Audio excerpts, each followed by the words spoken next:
सोलापूर पुणे महामार्गावर भीषण अपघातात 3 जणांचा मृत्यू झाला. इंदापूर तालुक्यातील डाळच नंबर 2 येथे भयंकर अपघात झाला. त्यामध्ये सोलापूरमधील सांगोल्यातील 3 जणांचा मृत्यू झाला.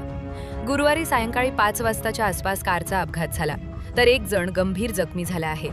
या घटनेमुळे परिसरात हळहळ व्यक्त होत आहे. इंदापूर येथे झालेल्या या अपघातात इको गाडीतून प्रवास करणाऱ्या 6 प्रवाशांपैकी 3घांचा दुर्दैवी मृत्यू झाला आहे.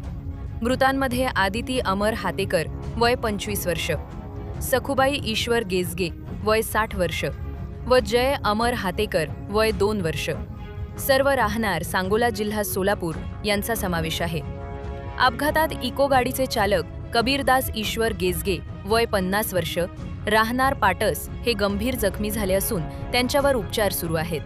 तसेच स्वाती कबीरदास गेजगे वय 34 वर्ष व समृद्धी कबीरदास गेजगे वय 10 महिने दोघीही राहणार पाटस या किरकोळ जखमी झाले आहेत. घटनेची माहिती मिळताच भिगवण पोलीस तात्काळ घटनास्थळी दाखल झाले. जखमींना त्वरित उपचारासाठी जवळील रुग्णालयात दाखल करण्यात आले असून पुढील तपास पोलीस करत आहेत.